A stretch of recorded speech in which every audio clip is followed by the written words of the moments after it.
दोस्तों, एक और नया दिन, एक और नया किस्सा मुंबई के अंडरवर्ल्ड से जुड़ा हुआ आपके सामने लेके मैं बलजीत परमार अपनी channel Baljeet Parmar for you पे फिर हाजिर हूँ।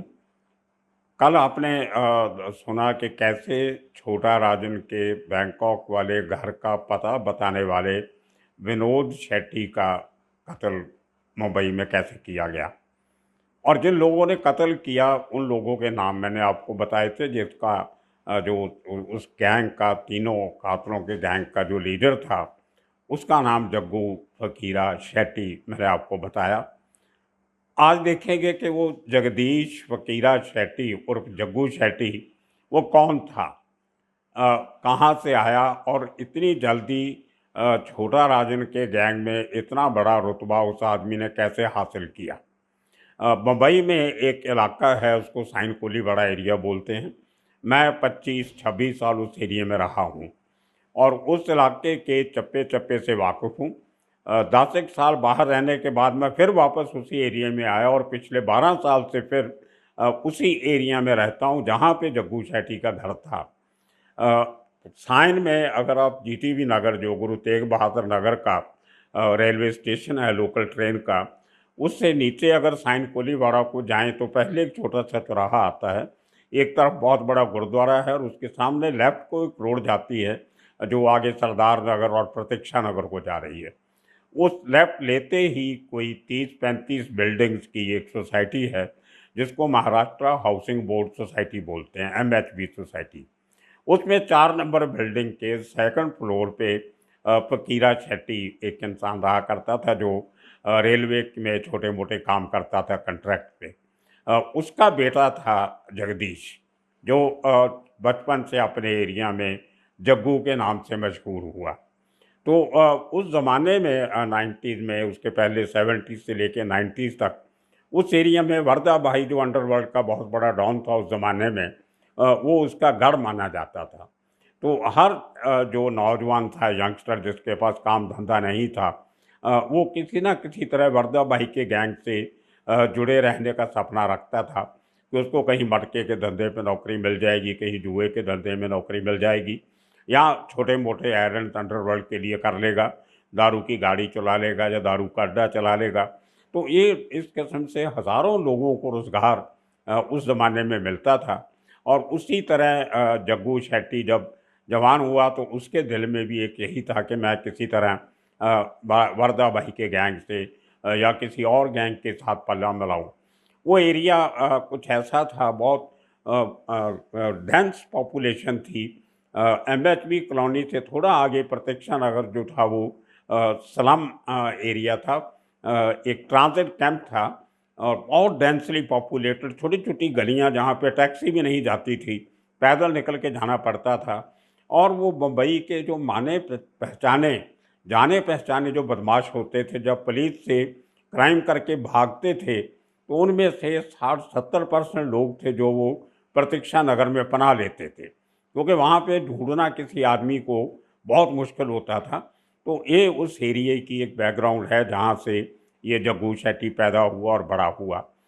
इनकी कॉलोनी के साथ बड़ी रेलवे लाइन है जहाँ से जो लोकल ट्रेन वहाँ से निकलती है, जिसको हार्बर लाइन बोलते हैं। अगर कहीं पुलिस की रेड हो भी जाती थी तो ये बदमाश लोग वो रेलवे लाइन क्रॉस करके दूसरी तरफ साइन से जाके भाग जाते थे। तो एरिया ऐसा है जहाँ भागने के रास्ते बहुत हैं और कोई नाकाबंदी अगर पुलिस कभी करती भी है हाउस टू हाउस सर्च, तो उसको कुछ मिलता नहीं है। तो ये एक उस इलाके की एक खासियत थी कि वहाँ छुप के रहना और भागने में आसानी रहती थी।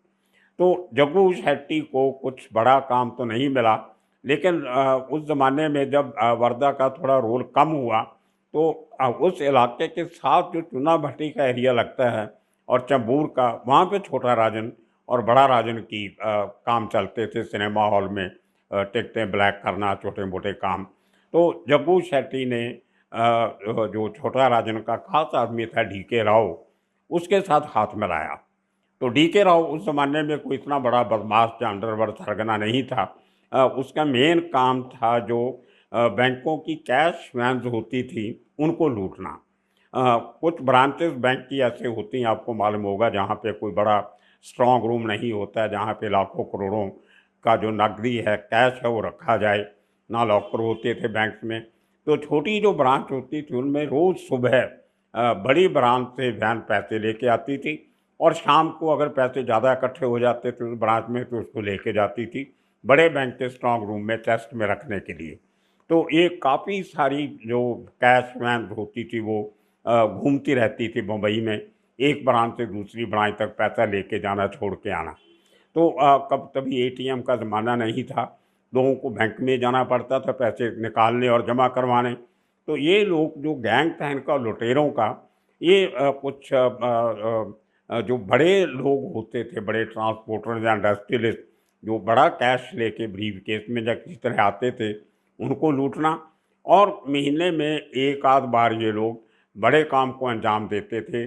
कैश से भरी हुई वैन, जो उस ज़माने में कोई 10, 12, 15 लाख होता था, इससे ज़्यादा पैसा, एक लिमिट होती थी आरबीआई की कि एक समय में जो बैंक की कैश ट्रांसफ़र है वो 15 लाख से ज़्यादा नहीं हो सकती।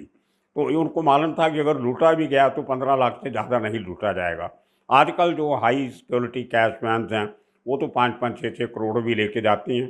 उस ज़माने में 15 लाख की लिमिट थी।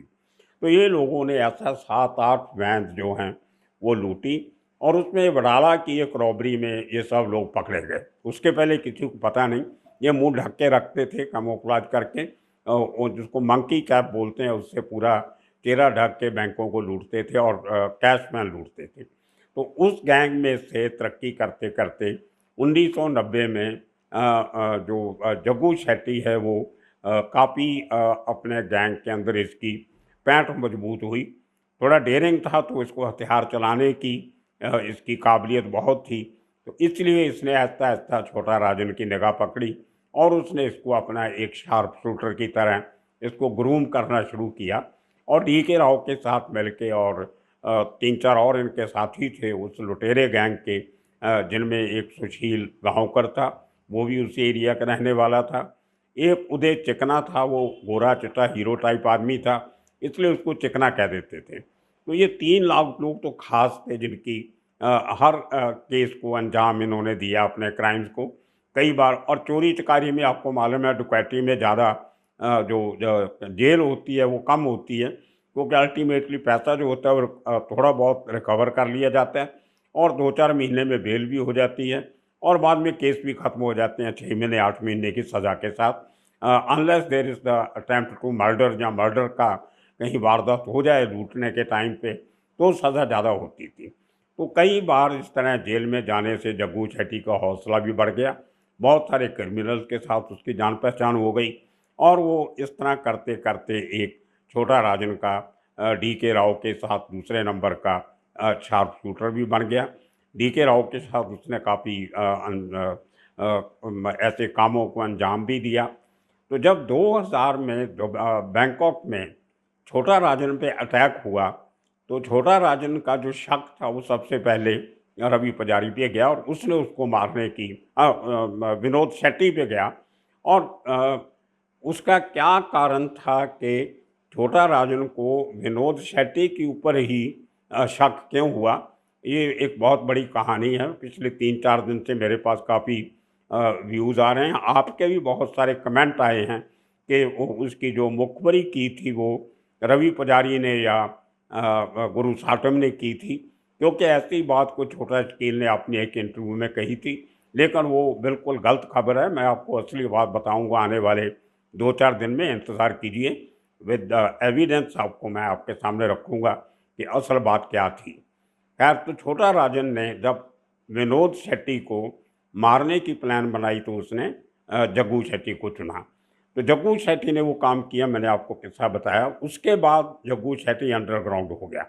मुंबई की पुलिस, महाराष्ट्र की पुलिस इसको ढूंढ रही है, क्योंकि इसने एक नहीं 3 लोगों को मारा था। उसके अलावा 2 और मर्डर के केस में वांटेड था। तो ये पहले तो काफ़ी देर जो महाराष्ट्र का कोंकण का इलाका है वहाँ पे छिपे रहे तीनों जन, सुशील गांवकर और उदय चिकना। और उसके बाद ये लोग गोवा चले गए। गोवा से बाई रोड ट्रैवल करते करते ये लोग 2001 के जुलाई में ये बेंगलोर पहुंच गए। बेंगलोर में भी आगे जो रूरल एरियाज हैं समुद्र के किनारे पे, वहाँ पे इन लोगों ने काफ़ी देर छिप के रहे, क्योंकि जो शेट्टी कम्युनिटी है वो बेंगलोर में बहुत स्ट्रॉन्ग है। कर्नाटक में इनके रिश्तेदार भी थे, यार दोस्त भी थे, तो वहाँ पे इन्होंने पनाह ली।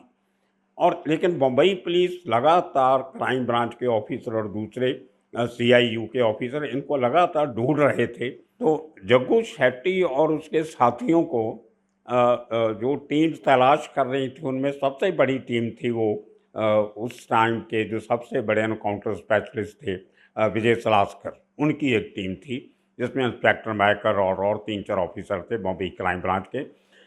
उनको कुछ खबर मिली कि ये गैंग बेंगलौर में छुपा हुआ है और देश छोड़ के बाहर भागने की तैयारी में है। तो वो टीम पीछे लगी हुई थी, उनका बेंगलौर पुलिस के साथ भी तालमेल चल रहा था।